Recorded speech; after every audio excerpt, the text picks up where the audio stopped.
नमस्कार दोस्तों, JEE advance के इस वीडियो में मैं इलेक्ट्रिक फील्ड स्टार्ट कर रहा हूं। इलेक्ट्रिक फोर्स और इलेक्ट्रिक चार्ज के क्वेश्चंस आप प्लेलिस्ट में जाके देख सकते हैं।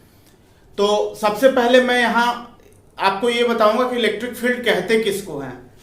Electric field is a 3 dimensional space surrounding A charge, जिसमें कि किसी दूसरे रेफरेंस चार्ज को रखने पर वो reference charge electric force experience करे। उस 3 डायमेंशनल स्पेस को चार्ज की इलेक्ट्रिक फील्ड कहते हैं। जैसे ये चार्ज अगर स्मॉल क्यू है और इसके चारों तरफ ये 3 डायमेंशनल स्पेस है, तो ये इस चार्ज की ये 3D स्पेस इस चार्ज की इलेक्ट्रिक फील्ड होगी।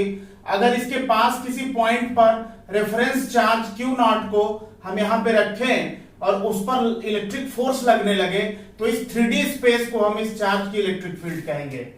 अगर ये फील्ड यूनिफॉर्म है तो हर पॉइंट पर इलेक्ट्रिक फील्ड की स्ट्रेंथ सेम होगी, हर पॉइंट पर इलेक्ट्रिक फील्ड की स्ट्रेंथ सेम होगी। और अगर नॉन यूनिफॉर्म फील्ड है तो हर पॉइंट पर इलेक्ट्रिक फील्ड की स्ट्रेंथ अलग अलग होगी।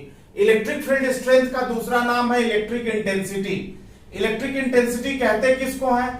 Electric intensity is the electric force experienced per unit charge।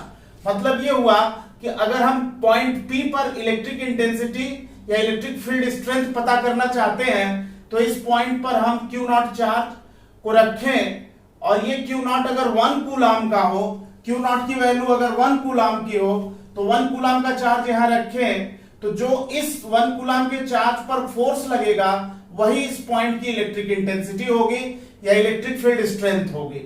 तो इस तरह से हम लिखते हैं electric intensity is the electric force per unit charge, और यूनिट अगर लिखें तो न्यूटन पर कूलम हो गया। अच्छा, अगर ये चार्ज Q0 है, ये डिस्टेंस स्मॉल r है, तो इस चार्ज पर इस चार्ज की वजह से जो फोर्स लगेगा कूलम्स लॉ के अकॉर्डिंग, वो स्मॉल के mod Q0 by r square होगा, डिवाइडेड बाई Q0 कर देंगे। Q0 से Q0 कैंसिल हो गया, तो इलेक्ट्रिक इंटेंसिटी का फार्मूला हो गया स्मॉल के mod Q by r square, और स्मॉल के की value 1/4 pi epsilon not generally होती है। इसके अलावा और भी इसकी वैल्यूज होती हैं, वो मैंने आपको कूलम्स लॉ में बताया हुआ है। तो इलेक्ट्रिक इंटेंसिटी का फार्मूला हो गया K mod Q by r square. अब इस इलेक्ट्रिक इंटेंसिटी का डायरेक्शन या इलेक्ट्रिक फील्ड का डायरेक्शन कैसे डिसाइड होगा? अगर ये चार्ज पॉजिटिव है और इसके पास कोई ये रेफरेंस पॉइंट है, इस पॉइंट पर इस चार्ज की electric intensity KQ by r square है, तो अगर ये चार्ज पॉजिटिव है तो इलेक्ट्रिक इंटेंसिटी का डायरेक्शन, इलेक्ट्रिक फील्ड का direction away from the charge होगा, यानी इस चार्ज से अवे इस डायरेक्शन में होगा। और अगर ये चार्ज नेगेटिव है तो इस पॉइंट पर इंटेंसिटी सेम होगी और डायरेक्शन जो होगा वो चार्ज की तरफ होगा। नेगेटिव चार्ज की इंटेंसिटी, नेगेटिव चार्ज की इलेक्ट्रिक फील्ड हमेशा चार्ज की तरफ होती है, पॉजिटिव चार्ज की इलेक्ट्रिक फील्ड हमेशा रेफरेंस पॉइंट पर चार्ज से अवे होती है। इलेक्ट्रिक इंटेंसिटी को पोटेंशियल ग्रेडियंट भी कहते हैं, ये सेकंड चैप्टर में मैं बताऊंगा आपको, बट यहां पे भी जानना जरूरी है। E is equal to minus delta V by delta R या minus DV by D R कहते हैं। अगर ये इलेक्ट्रिक फील्ड है और ये पॉइंट ए और ये पॉइंट बी है, तो उस पर्टिकुलर केस में हम minus DV by D R का मतलब हो गया कि फील्ड के डायरेक्शन में पोटेंशियल डिक्रीज कर रहा है, यानी कि ए पर पोटेंशियल ज्यादा होगा, बी पर पोटेंशियल कम होगा। और अगर हम ए से बी की तरफ यानी फील्ड के डायरेक्शन में जाएं, तो ये इलेक्ट्रिक इंटेंसिटी और इलेक्ट्रिक फील्ड है। इसी पर बेस्ड, इसी कॉन्सेप्ट पर बेस्ड ये एक इंपॉर्टेंट क्वेश्चन यहां पे मैं डिस्कस कर रहा हूं, इसको आप ध्यान से देखिए।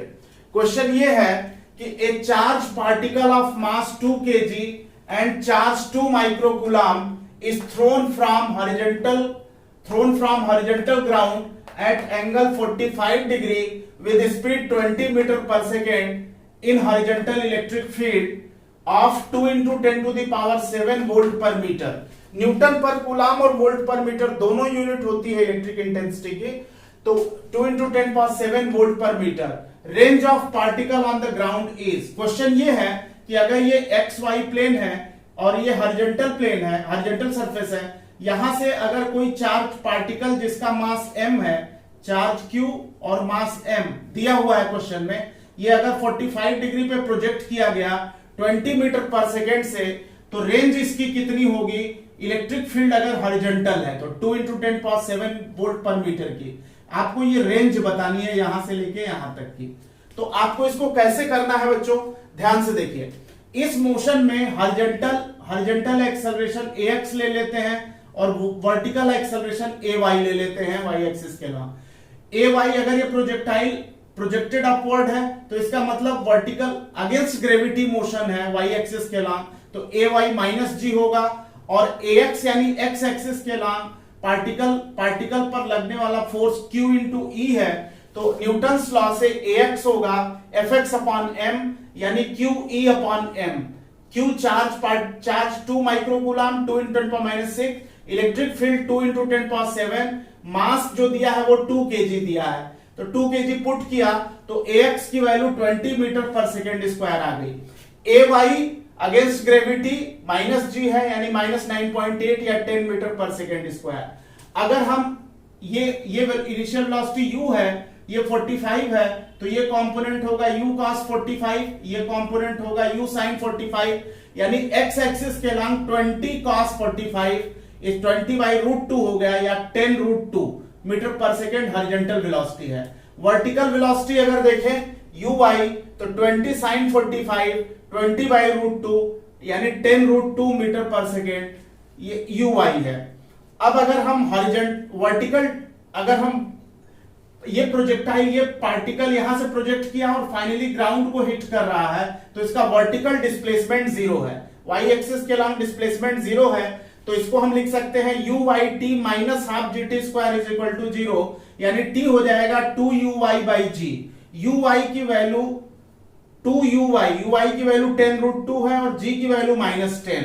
तो इस तरह से ये 10 रखने पे ये वैल्यू जो है ये इसको सब्स्टिट्यूट कर दिया हमने, माइनस ऑलरेडी ले चुका हूं मैं, तो यहां माइनस लेने की जरूरत नहीं है।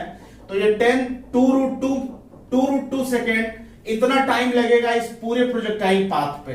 अब अगर हम हॉरिजॉन्टल रेंज की बात करें यानी हर x एक्सिस के डिस्टेंस कवर्ड देखें तो uxt + ½ axt², ये आ जाएगा ux at 10√2 अभी निकाला मैंने, t 2√2 यहां से निकाला, ½ 20 ax की वैल्यू मैंने 20 निकाली हुई है, यहां पे पुट किया, multiplied by 2√2 whole square. Solve करने से 120 मीटर हॉरिजॉन्टल रेंज इस चार्ज पार्टिकल की आ गई। यानी अगर आंसर देखें तो आंसर जो है इसका 4 होगा 120 मीटर। इसको आप ध्यान से देख लीजिए। थैंक यू बच्चों।